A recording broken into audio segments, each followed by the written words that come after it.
Kumusta na kayo mga kaluto? Sana ay nasa mabuti tayong kalagayan lahat. Yan mga kaluto, meron tayong gulay. Meron tayong sariwang dahon ng malunggay at yung ating palang sa Ilocano o sigarilyas. At sasamahan na natin ito ng kamote sa mga Ilocano. Alam na itong aking lulutuin. Ang aking lulutuin po pala ay isang buridibod mga kaluto. Sasahugan natin ng pritong bangos mga kaluto, yung tira kong buntot ng bangos. Tapos lalagyan din natin ng hipon, yung nasobrahan sa patuyo kaya lumiit mga kaluto. At gagamitan ko siya ng patis mga kaluto kasi wala na po akong bagoong isda. So yung pampaalat ko patis na lamang mga kaluto.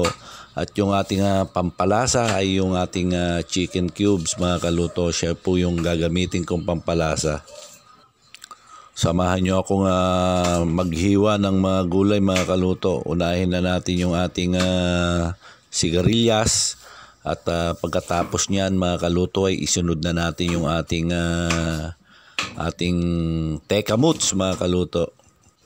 At pagkatapos po ng tekamuts naman ay atin nang himay-himayin yung ating sariwang dahon ng malunggay mga kaluto. At ang sasama na naman daw yung aking anak.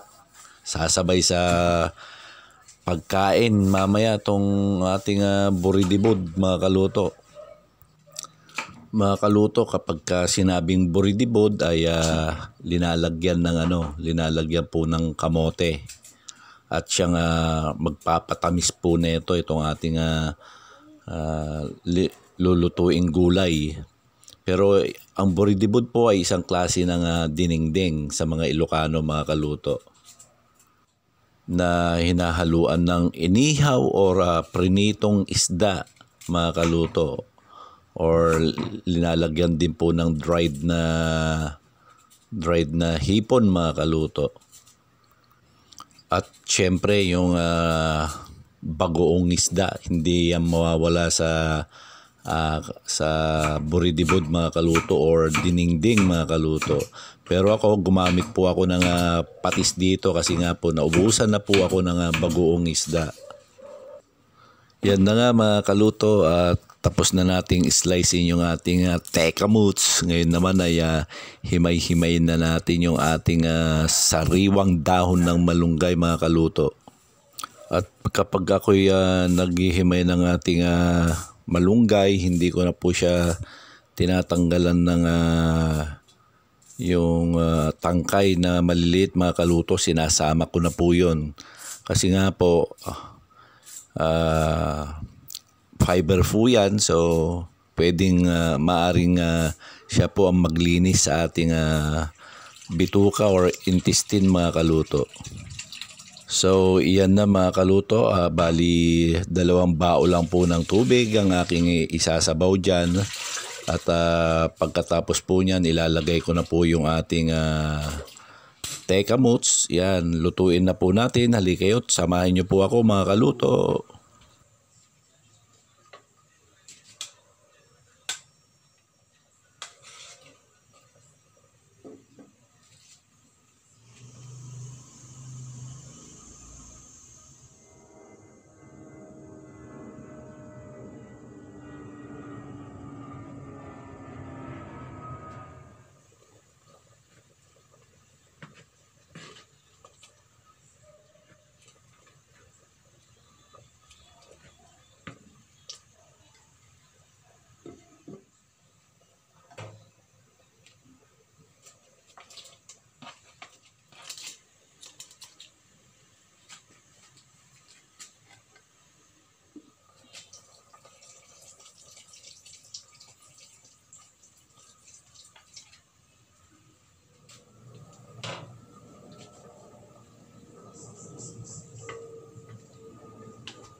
Ay, narrow day.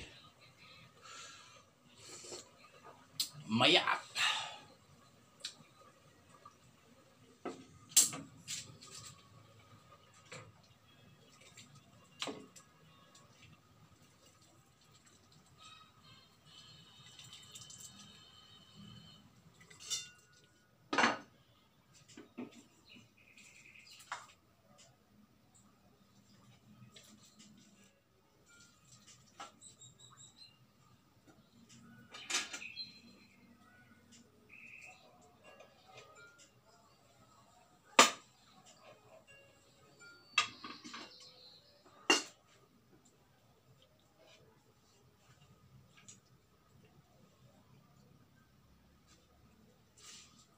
Ilang ba kami?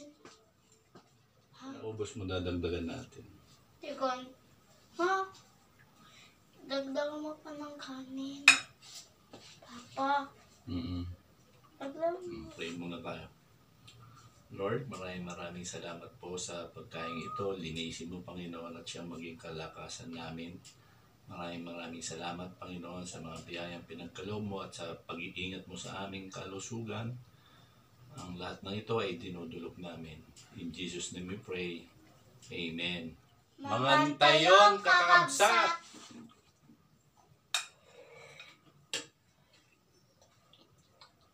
Sarap na Kaya ito. ako uminom ng tubig ang init ng kanin. Papa. Sige.